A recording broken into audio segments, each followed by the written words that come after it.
This is my 2005 Saab 9.5 Aero.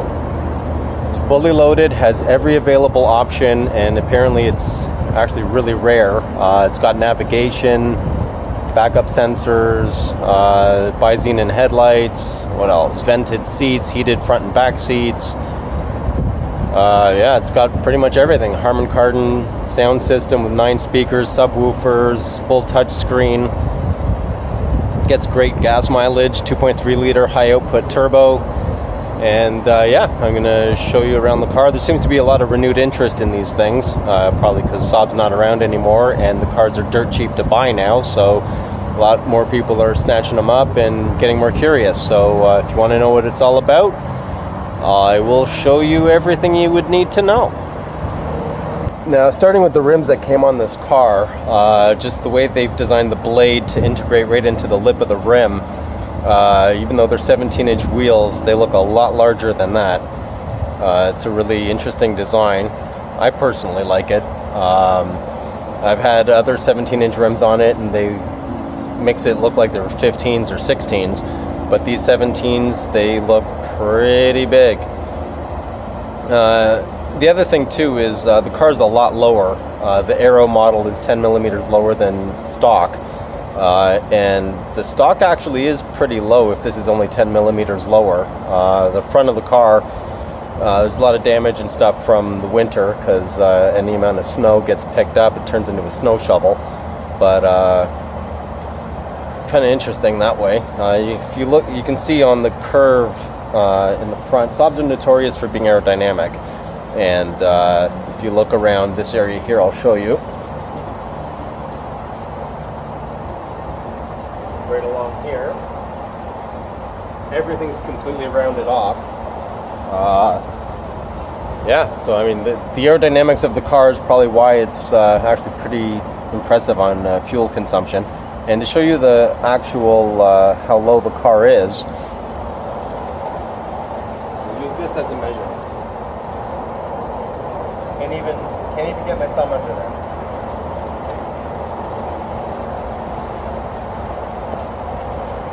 Now, the issue with that is the fact that it makes it really difficult to jack up. You need a very low profile jack in order to jack up the car, and on the passenger side is where the air filter is, which is actually between the fog light and the front tire.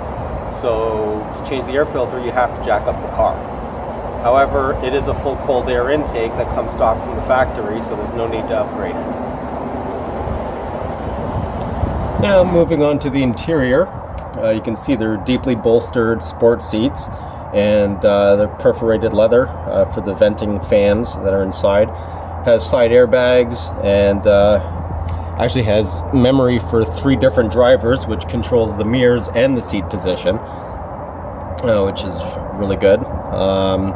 You know, and your standard power seat switches here and just under there.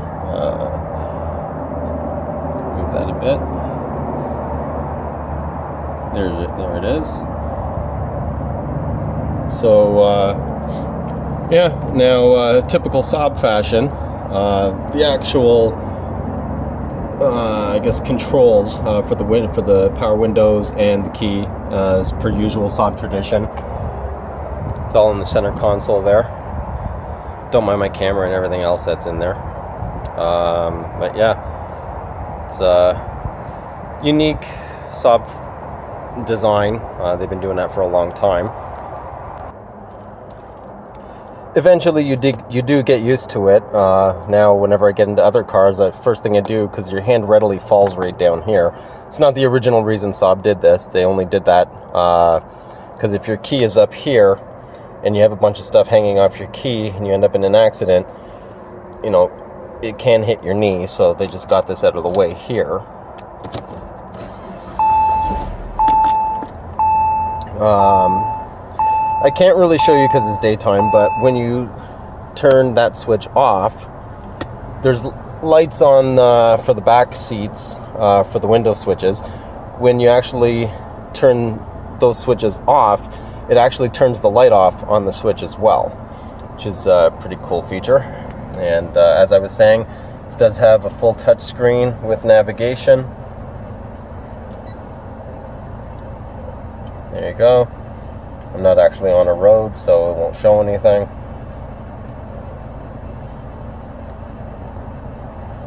Let's see. And moving over to the steering wheel, got paddle shifters.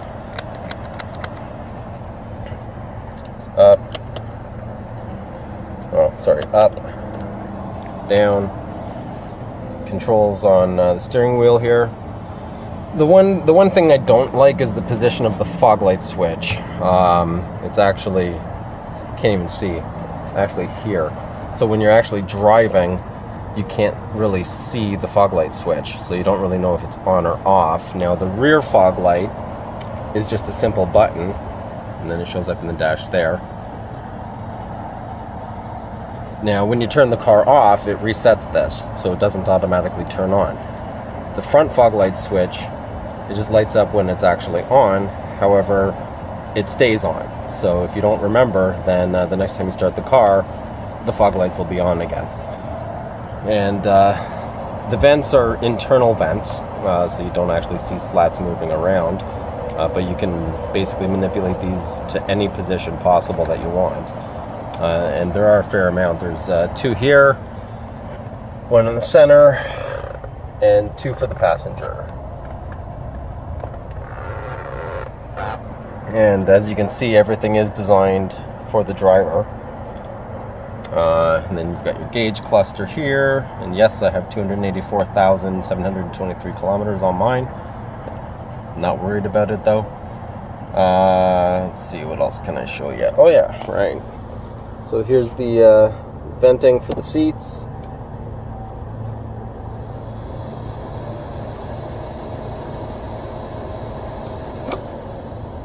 And heated seats, so there's 3 stages for each one.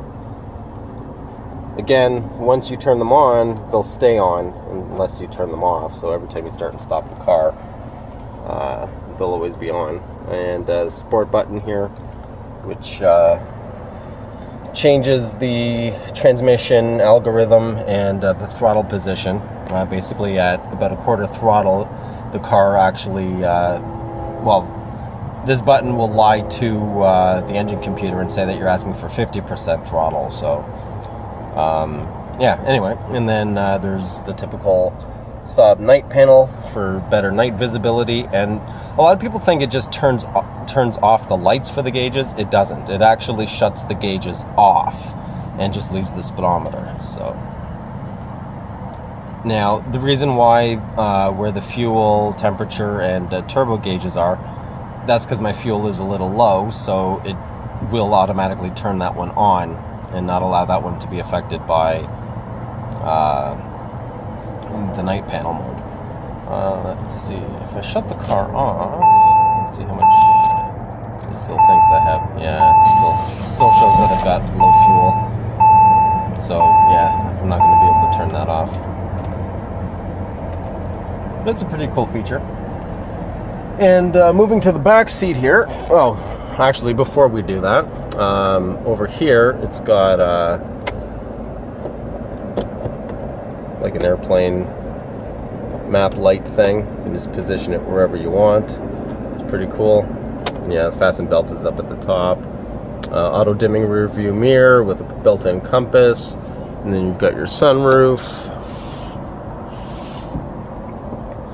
And in the back seat here, you actually have a pull down, and they also get their own cup holders,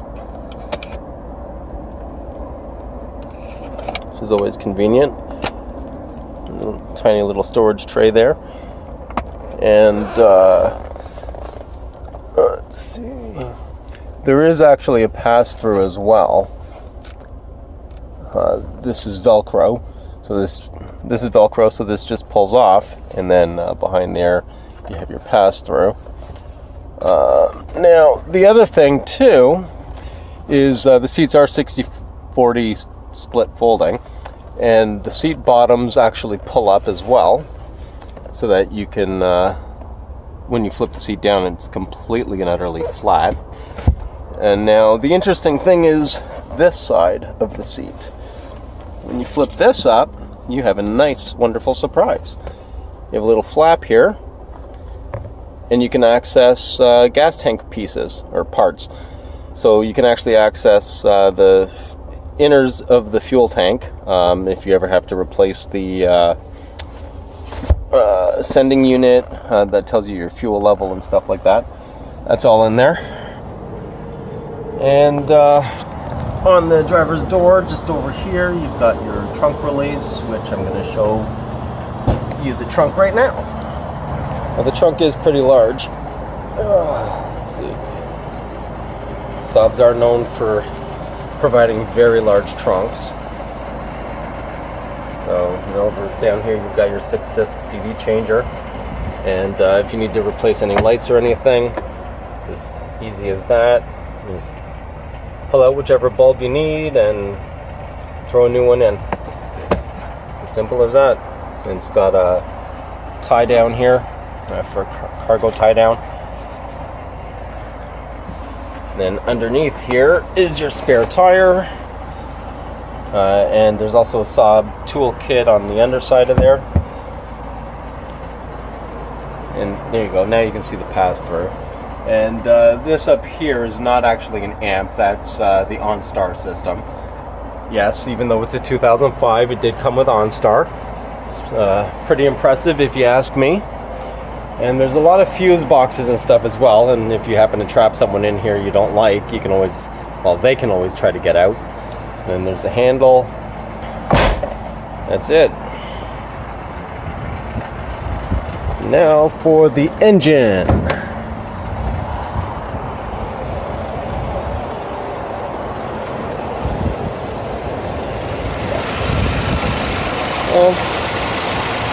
Typical 4-cylinder.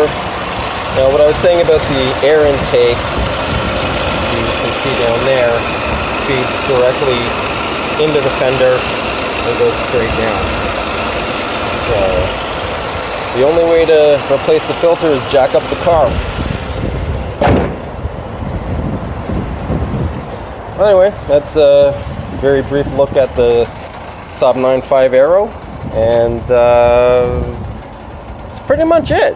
I mean, other than the fact that it's a very unique vehicle, and man, is it fast. Yeah, it's comfortable, it's a good family vehicle. So far, for me anyway, it's been extremely reliable. I bought it with 203,000 kilometers on it, and I've got 284, 723 now. Haven't really had any major issues whatsoever. Oh, one other thing I guess I could show is the Saab information display. So it just shows, your distance to empty, fuel economy average, distance driven on the current tank. Arrival time is basically, you can, you also have average speed. I do a lot of highway driving. Speed warning, so it'll beep once you reach that amount of kilometers an hour. There's a built-in alarm clock in case you want to take a nap. Yeah, the date, temperature. Now, the distance distance thing, what you would do if you knew the exact distance of where you'd be traveling, you would actually punch that into the system, and then it would actually give you your exact time that you would arrive at your destination. I think it makes more sense using that for one of the vehicles that do not actually have navigation, but since I have navigation, it already tells me when I'm going to arrive, so don't know why they put both. And I've got rain sensing wipers as well, with 3 different levels of sensitivity for the rain sensor. There's no intermittent wipers. It's rain sensor, low and high. That's it. The glove box is cooled as well. Feeds off the air conditioning unit. And I can't believe I forgot to show the craziest cup holder. Here we go.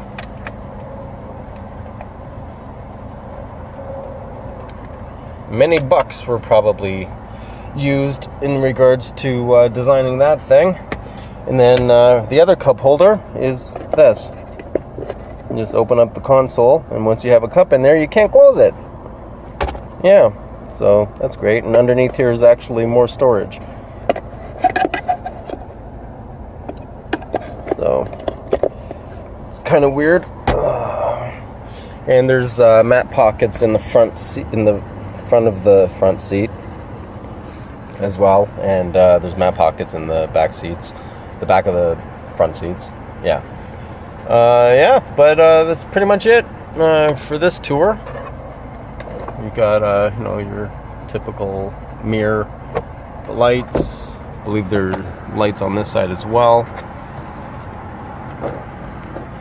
so I can look at myself and be all pretty and everything. Woohoo! And actually dual visors, believe it or not. So you can swing one visor out of the way, swing the other one down, so you can completely cover up everything. It's pretty cool. Yeah, well, there you have it. SAAB 9.5 Aero from 2005. It's hard to believe it's that old and that advanced, but that's what SAAB was known for. And the other interesting thing, I hardly ever use this, but it's good to know that it's there, is this button here for the mirrors. So basically, when you put the car in reverse and you press this little button right here, once you put the car in reverse and you press that button, it actually moves the passenger mirror down. So press the button.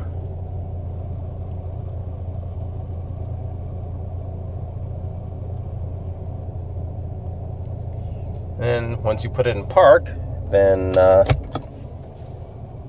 mirror goes back up to its standard location. So, yeah, I mean, back in 2005, most of this stuff was absolutely and completely unheard of. But SAAB was doing it, a lot of firsts. And it is a great car overall. Parts are readily available, and I don't really see any reason why, if you're interested in getting one, that you don't just get one. That's about it. Well, anyway, that's my tour of my actual personal daily driving car.